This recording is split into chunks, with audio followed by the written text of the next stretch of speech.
Watu wengi tulishuhudia siku ya juzi msanii Alikiba aliweza kumtambulisha msanii wake mpya ambaye amejiunga katika lebo yake ya King Music, na namna ambavyo amemtambulisha huyu msanii ni msanii wa kike. Hatujawahi kuona Alikiba ameweza kumtambulisha msanii wa kike au ameweza kumuingiza na kumsaini msanii wa kike katika lebo yake King Music. Siku zote tunaona Alikiba amekuwa akiamini sana katika vipaji vya watoto wa kiume, lakini kwa awamu hii mwaka huu 2026 ameamua kumwamini mwanamke kwa mara ya kwanza. Lakini pia huenda ameshaona kwa Diamond Platnumz. Diamond aliamua kumwamini mwanamke kwa mara ya kwanza na kumwamini Zuchu kwamba anaweza kufanya makubwa katika lebo yake. Na mpaka leo hii tunaona Zuchu anafanya mambo makubwa sana katika lebo ya WCB Wasafi. Lakini pia kwa Alikiba, namna ambavyo ameona Diamond ameweza kujaribu kwa mtoto wa kike, na yeye pia akaona anaweza akajaribu kwa huyu mtima wangu, na mambo yakaenda vizuri sana. Ni msanii mrembo sana ambaye chocolate color fulani, lakini pia kashepu kake kametulia. Unaweza kuona ni kwa namna gani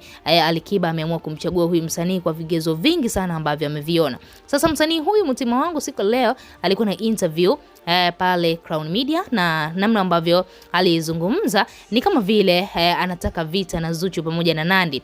Hawa ndio legend wa kike ambao wanaendelea kuchuana katika mtanange huu wa Bongo Flava, Zuchu pamoja na Nandy. Sasa mtima wangu akadai yeye amekuwa ni msanii chipukizi ambaye atakuja kuwapindua hawa wasanii wawili. Atampindua Zuchu pamoja na Nandy, na yeye atakuwa on top na hakuna mtu ambaye atamfanya chochote. Na kitu kingine ambacho mtima wangu amekizungumza, amedai kwamba yeye hajaletwa na msanii Alikiba kwa ajili ya mashindano sana. Yeye amekuja kwa ajili ya kukamilisha ile kazi ambayo alitumwa.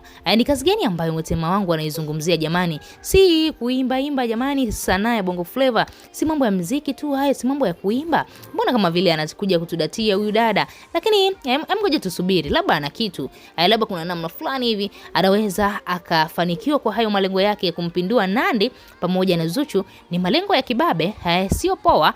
Zuchu ni msanii mzuri, ni msanii anajua kuimba.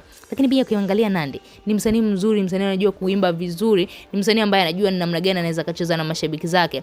Mtima wangu ameahidi kuwapindua hao wasanii wawili, na yeye kuwa on top, na yeye kuwa queen wa Bongo Flava. Tuachie maoni yako, lakini pia nikukumbusha ambaye bado hujasubscribe, subscribe chini ya video hii na tutakuwa tumejihakikishia kupata kila habari ambayo ina trend.